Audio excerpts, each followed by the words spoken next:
Hey, what's going on, y'all? Welcome back to Sports Gaming Rosters. So, because I'm a guy who's just filled with anxiety every day of my life, I want to start this video off by apologizing. I had a commenter recently voice his disappointment, I would say, about me not being able to do a version 1 of 2027 and just skipping to this 2026 update, and I totally understand. Trust me, I'm very disappointed that I couldn't get a 2027 update out faster. I was in the hospital, and since I live in the United States, going to the hospital means I have a bunch of hospital bills now, so I've had to work extra to pay for it. I haven't had the free time to do this stuff nearly as much as I did last year, where I was able to really pump these things out like I never had before. So it's been a big struggle, and I made the tough decision to do a 2026 update and then move on to 2027 to go with that update instead of doing a version 1. It sucks, and I feel terrible about it, and I wish I had more time, but the college football season's already halfway over, and my first update was getting really outdated, so that's why I went with the very tough decision to move on. And I know a couple of people, probably a lot of people, are in year 2 of their franchise, and they're pretty upset by this news, and I understand, guys. Trust me, I do. I hate it, and I wish I had more time, but I'm 45 years old, so I don't know how much time I have left, period, let alone this year to do draft classes. So anyways, moving on, thank you everybody for your support and understanding that I just don't have the time this year. Maybe next year I will. Who knows? Or maybe next year I won't do this at all, because that crosses my mind every year as well. The less and less I play of sports games. I didn't even buy NBA 2K26 this year because I don't want to do draft classes, and for other reasons. That's a terrible product, but that's another video for another day. Anyway, enough rambling. Let me talk about this update.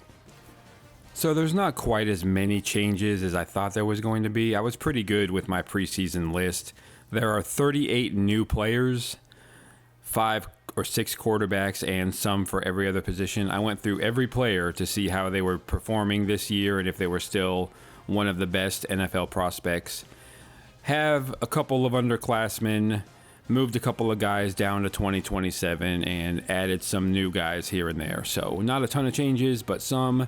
Also did ratings adjustments and a new big board. I'm going to show you each position, the players that are new and the players that are taken out, so people who are in their second year can do a little bit of adjustments to try to get this even with what they already have, if that makes sense. If not, again, I'm sorry. I don't want to spend this whole video apologizing, but I really do feel bad. Anyway, if you'd like to support, I threw my ways to donate into the comments below. This still takes a whole bunch of time, and YouTube, as you know, if you follow any channels, they're really cracking down on what they want to give us, which is less than ever. So please subscribe, donate if you'd like, and stay tuned. There will be more coming up. Thank you for the constant support and love. You guys definitely keep me going as Madden and sports games in general just get worse and worse. Thanks, guys.